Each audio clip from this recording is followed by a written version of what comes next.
നിരവധി ആൾക്കാർ വോട്ടിനായി വന്നപ്പോൾ നമ്മളാണെങ്കിൽ ഗ്രൗണ്ടിൻ്റെ കാര്യം ചോദിച്ചായിരുന്നു. അപ്പോൾ ഇനി അടുത്ത ഇലക്ഷനെ ഇനി അവരെ കാണാൻ പറ്റുള്ളൂ. അവരാണെങ്കിൽ തരാമെന്ന് പറയുന്നത് അല്ലാതെ തന്നില്ല ഇതുവരെ. കളിസ്ഥലം എന്തായാലും വേണം. പിള്ളേരൊക്കെ ഇപ്പം പൈസ കൊടുത്ത് വേറെ സ്ഥലത്തൊക്കെ പോയാണ് കളിക്കണത്. അപ്പം അതിനും ഭയങ്കര പൈസയൊക്കെ ചിലവാകും. ഇവിടെ ഒരു ഗ്രൗണ്ട് ഉണ്ടെങ്കിൽ പിള്ളേർക്ക് ഇവിടെ നിന്ന് തന്നെ കളിക്കാം. അപ്പം ഇവിടെ ബാലരാമപുരത്ത് എന്തായാലും ഒരു കളിസ്ഥലം വേണം. പതിറ്റാണ്ടുകളായി ബാലരാമപുരം നിവാസികളുടെ ഒരാവശ്യമാണ് കളിസ്ഥലം വേണമെന്നുള്ളത്.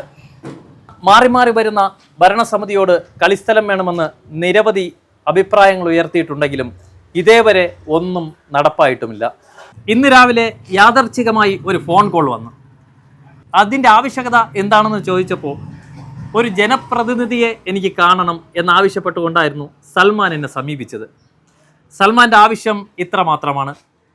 പതിറ്റാണ്ടുകളായി ബാലരാമപുരം നിവാസികൾ ആവശ്യപ്പെടുന്ന ഒരു കളിസ്ഥലം ബാലരാമപുരത്ത് വേണമെന്നാവശ്യപ്പെട്ടുകൊണ്ടാണ് സൽമാൻ ഒരു നിവേദനവും തയ്യാറാക്കി നമ്മുടെ നാട്ടിലെയും സമീപ പ്രദേശത്തെയും ജനപ്രതിനിധികളെ സമീപിക്കുവാനായി ഒരുങ്ങുന്നത്.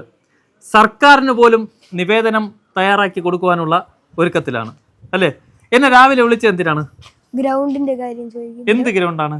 കളിക്കാനുള്ള കളി. നമുക്ക് ഈ ഗ്രൗണ്ട് പറഞ്ഞതിലൂടെ നമുക്ക് എന്തൊക്കെ മാറ്റം ഉണ്ടാവും ബാലരാമപുരത്ത് ഈ ലഹരി ഉപയോഗങ്ങൾ കുറയും. അപ്പോൾ കായികമാണ് ലഹരിയായി മാറുന്നത് അല്ലേ? മറ്റ് ലഹരി ഉപയോഗമൊക്കെ കുറയും. ബാലരാമപുരത്തെ കളിസ്ഥലത്തിനായി ക്യാമ്പയിൻ നടത്തി വരുന്നത് നമ്മുടെ 5ാം ക്ലാസ്സും 6ാം ക്ലാസ്സുമായിട്ടുള്ള വിദ്യാർത്ഥികളാണ്. അപ്പോൾ ഉമറിൻ്റെ അഭിപ്രായം എന്താണ് ഇവിടെ കളിസ്ഥലം വേണമെന്നുള്ളതിനെ കുറിച്ച്? കളിസ്ഥലം എന്തായാലും വേണം. പിള്ളേരൊക്കെ ഇപ്പം പൈസ കൊടുത്ത് വേറെ സ്ഥലത്തൊക്കെ പോയാണ് കളിക്കണത്. അപ്പം അതിനും ഭയങ്കര പൈസയൊക്കെ ചിലവാകും.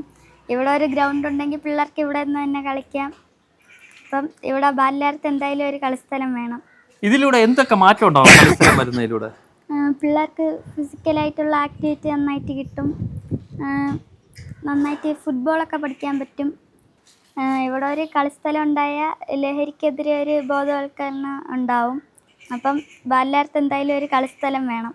കളിസ്ഥലം കിട്ടിയാൽ കുട്ടികളൊക്കെ ലഹരിയിൽ നിന്നും ബോധവൽക്കരണം ഉണ്ടാവും അല്ലേ? ഉണ്ടാവും, തീർച്ചയായിട്ടും.